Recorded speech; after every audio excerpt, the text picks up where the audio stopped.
Amniga Qaranka Baydhabo 3 Juun 2018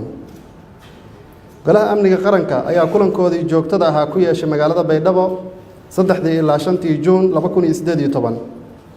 shirkaas oo ka dhacay xarunta Madaxtooyada Koonfur Galbeed ee Baydhabo waxaa looga hadlayay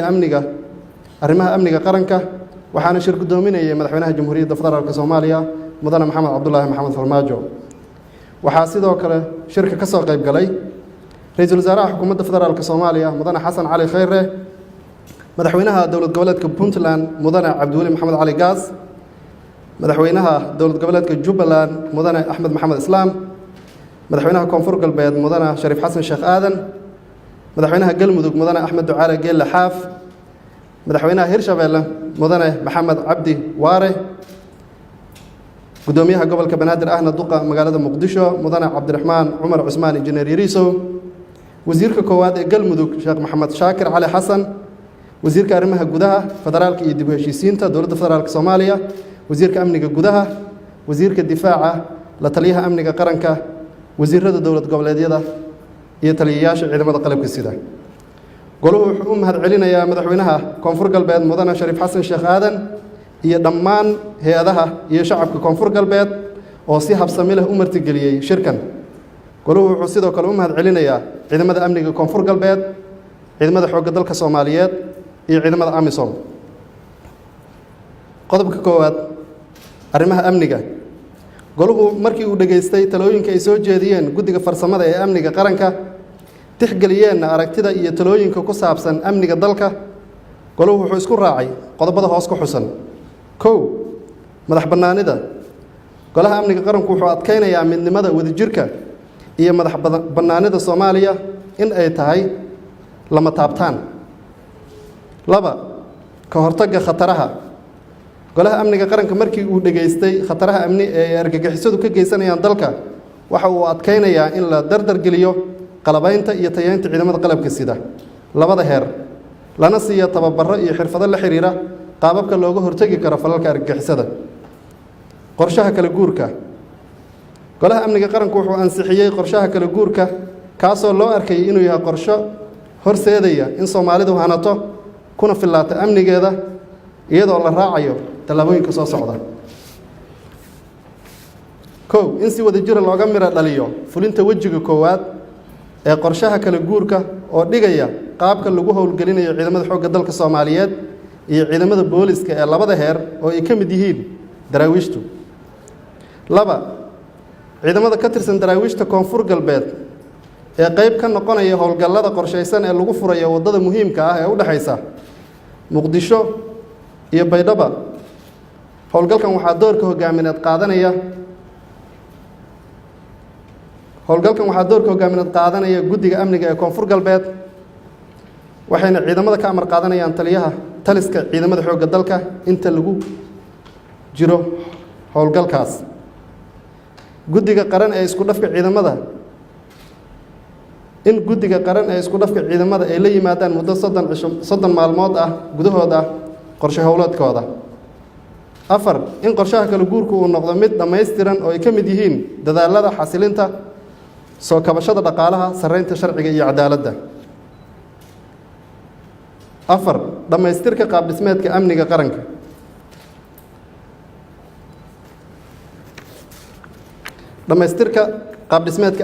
goluhu wuxuu ansixiyay in muddo 30 maalmood gudahood ah lagu howlgeliyo xafiisyada amniga dowlad goboleedyada iyo gobolka Banaadir si loo dardargeliyo in golaha amniga dowlad goboleedyada iyo gobolka Banaadir ay noqdaan kuwo waajibaadkooda shaqo guta shan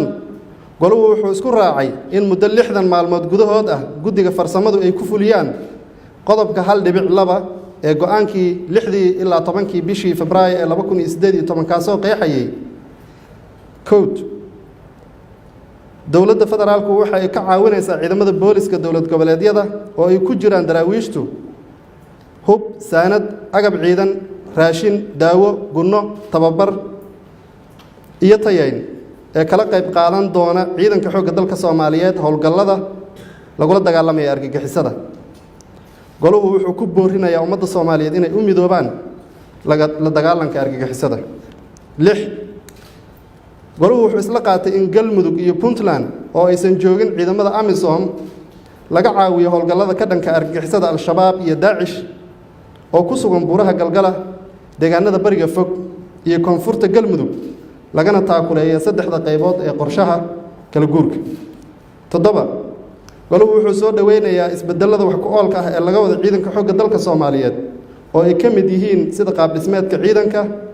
midaynta tababarka iyo hagaajinta anshaxa iyo aadaabta ciidanka, iyo sidoo kale qaabeynta hanaanka dallacsiinta saraakiisha iyo saraakiil xigeenada oo la waafajinayo sharciga dallacsiinta. 8 goluhu wuxuu farayaa guddiga dib u habaynta booliiska federaalka ee hoos yimaada wasaaradda amniga gudaha inay ku soo dhammaystiraan qaabka dib u habaynta booliiska federaalka ah muddo 90 maalmood gudahooda. 9 goluhu wuxuu bogaadinayaa howlgallada sugidda amniga caasimadda iyo barnaamijka darisaynta ee ka socda degmooyinka gobolka Banaadir, wuxuuna qirayaa in deegaanada ku dhow caasimadda ee Shabeellaha Dhexe iyo Shabeellaha Hoose ay qayb muhiim ah ka yihiin sugidda amniga caasimadda. intaas waa intii amniga ku saabsaneed arrimaha siyaasadda. goluhu wuxuu sidoo kale falanqeeyay qodobada soo socda: habka doorashada ee Jamhuuriyadda Federaalka Soomaaliya ee sanadka 2020 iyo wadaagga kheyraadka dabiiciga ah, bilfur, shidaalka iyo macdanta. goluhu wuxuu bogaadinayaa qodobkiisa koowaad waxqabadka guddiga wadaxaajoodka iyo wasaaradaha ka shaqeeya tubta siyaasadda loo dhan yahay. goluhu wuxuu bogaadinayaa horumarka laga sameeyey howlaha la xiriira dib ula falgelidda hay-adaha dhaqaalaha adduunka, gaar ahaan wada shaqaynta ay xukuumaddu la leedahay hay-adda lacagta adduunka IMF iyo bangiga adduunka World Bank, oo uu goluhu dhiiri gelinayo in la sii adkeeyo wada shaqayntaas si wada jir ahna loola dagaalamo musuqmaasuqa lana joogteeyo nidaamka isla xisaabtanka. goluhu wuxuu go'aamiyey in si degdeg ah loo mideeyo canshuuraha dalka sida canshuurta furdooyinka,